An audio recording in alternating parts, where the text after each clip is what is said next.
과학에 대한 모든 궁금증을 풀어주는 궁금한 S 시간입니다. 진화론 하면 우월한 유전자를 가진 개체가 살아남는 것으로 알고 있는 경우가 많은데 이는 진화론에 대한 잘못된 개념이라고 합니다. 진화론에 대한 오해와 진실에 대해 지금 바로 화면으로 만나보시죠. 안녕하세요. 과학의 모든 궁금증을 해결하는 궁금한 S의 이호종입니다. 궁금한 S와 함께할 오늘의 이야기 만나볼게요.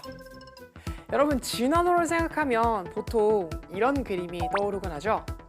이런 모습이 가장 먼저 떠오르는 이유는 진화론에 대한 잘못된 개념 때문인데요.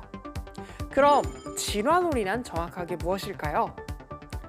진화론이라는 오해에 대해 살펴보기에 앞서 진화론이라는 용어에 대해서 먼저 이야기해 보도록 하겠습니다. 많은 사람이 진화론 하면 찰스 다윈을 떠올리곤 하는데 사실 진화론이라는 이름을 본격적으로 사용하기 시작한 것은 저서 동물 철학의 저자 장 바티스트 라마르크에 의해서였습니다. 라마르크는 식물학과 무척추 동물학에 특히 관심이 많았는데 프랑스 파리에 소재한 왕립식물원에서 교수직으로 근무하면서 본격적으로 동물학에 대해 연구했다고 합니다. 그는 이 책을 통해 크게 두 가지의 메시지를 전달하고자 했습니다. 하나는 동물은 생존 또는 욕구로 인해 특정한 신체를 계속 사용하면 그 신체가 발달한다는 것. 다른 하나는 이렇게 발달된 신체는 유전이라는 특성을 통해 다음 세대로 전달된다는 것입니다. 이러한 두 가지 메시지를 전달하기 위해서 라마르크는 진화라는 개념을 사용했습니다. 예를 들어볼까요? 어느 초원에 많은 기린이 살고 있었습니다. 이들은 아카시아 나무의 잎을 먹으며 살아갔는데요.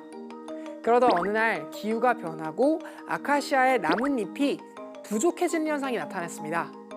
기린들은 아카시아 잎을 서로 차지하느라 바빴고 결국 잎은 사라지고 기린은 굶어 죽어야 할 위기에 처했죠.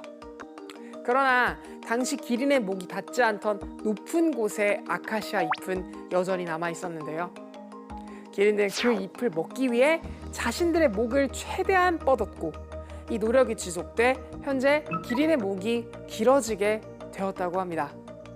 이것이 바로 생명의 진화를 설명하기 위해 라마르크가 창조한 이론인 용불용설입니다. 하지만 오늘날 과학에서 이야기하는 진화론과는 사뭇 다르다는 것을 알 수 있어요.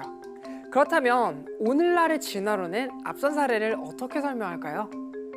초원에 사는 기린이 높은 곳에 위치한 아카시아 잎을 못 먹게 되었고 이 때문에 굶주림에 시달렸다는 것까지는 똑같습니다. 하지만 태어날 때부터 다른 기린보다 목이 길게 태어난 기형 기린이 있었다면 어땠을까요? 이 기형 기린은 다른 기린들이 먹지 못한 높은 곳의 아카시아 잎을 독차지할 수 있었고 자연스레 영양 상태가 튼튼해 번식의 기회가 많아질 수 있었겠죠. 이 개체가 가진 생존의 유리성, 즉 목이 긴 형질은 다음 세대에도 고스란히 발현되어 역시나 이 후손들도 기존의 기린보다 번성할 수 있게 되었습니다. 점점 목이 긴 기린이 그렇지 않은 기린보다 많아지게 되었고 목이 짧은 기린은 도태되었죠. 이러한 설명 체계를 우리는 자연히 동물이 진화될 방향을 선택했다고 해서 자연선택설이라고 부릅니다. 자연선택의 진화와 반대되는 개념으로 인공선택 진화가 있는데요. 이는 19세기 영국 귀족들 사이에서 만연했던 다양한 견종을 만들기 위한 놀이 문화에서 찾아볼 수 있습니다. 현재 우리가 알고 있는 대부분의 견종은 이때 만들어진 것으로 알 수 있으며 이것은 분명 인간의 니즈에 의해서 어느 특정한 생물학적 특성, 예를 들면 코가 길면서 덩치가 큰 강아지 같은 콜리 또는 귀여운 외모에 다리가 짧은 웰시 코기 같은 견종도 인공선택에 의한 진화라고 볼 수 있습니다. 찰스 다윈은 이와 상반돼 자연은 그 어떠한 목적도 가지지 않으며 그 자체로 펼쳐진 환경일 뿐 진화는 목적 없이 이루어진다는 자연선택설을 주장하였고 이는 현재 우리가 알고 있는 진화론의 일반론이 되었습니다. 그런데 여러분, 현재 지구상에 현존하는 모든 생물에게는 공통된 조상이 있다는 말을 들어보셨을 거예요. 바로 루카라고 불리는 존재죠. 지난 2018년에는 루카가 지구 탄생 시기와 비슷한 약 45억 년 전에 나타났다는 연구 결과가 나오기도 했는데요.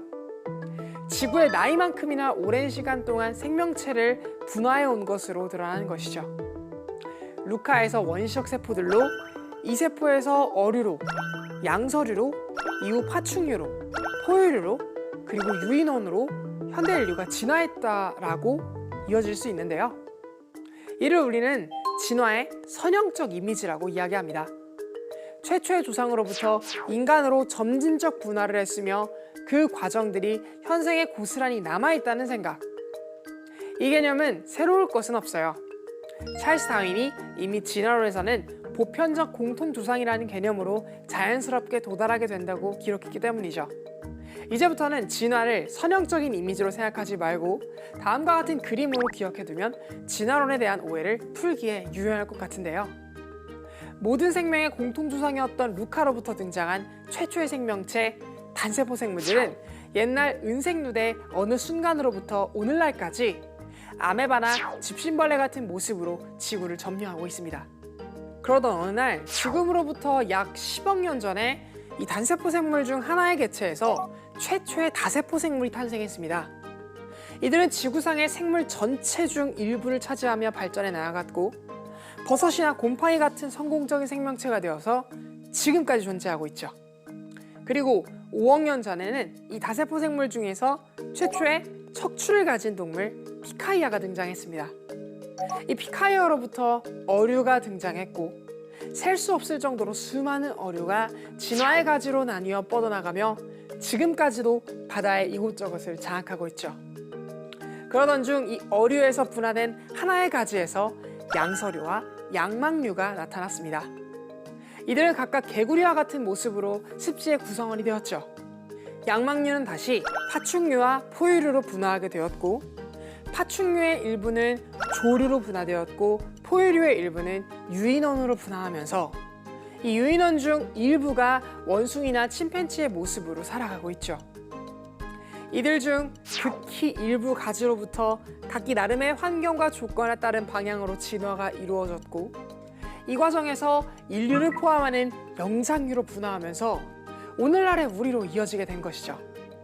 사실 모든 생물종들은 진화의 끝자락에서 독자적인 생명활동을 이어가고 있다는 것이 다윈으로부터 시작돼 오늘날까지 확립된 오늘날의 진화론의 형태입니다. 오늘 궁금한 S에서는 진화론에 대한 두 가지 오해와 그에 관한 올바른 지식에 대해서 함께 알아봤습니다. 자연선택에 의한 진화론을 체계화한 다윈은 생물학을 비롯한 자연과학뿐만 아니라 사회과학 전반에도 커다란 영향을 미쳤는데요. 이처럼 과학은 자연에 대한 가장 훌륭한 설명이라는 것은 변함없는 진리인 것 같습니다. 그리고 라마르크가 주장했던 용불용선도 지금 후생 유전학이라는 형태로 독자적으로 발전하고 있다고 하니 이 진화론이라는 것을 좀 더 유심히 들여다볼 필요가 있겠죠? 그럼 궁금한 S는 여기에서 이만 인사드릴게요. 과학에 대한 궁금증이 있다면 언제든 유튜브에 사이언스 투데이를 검색해주세요. 이상 궁금한 S였습니다.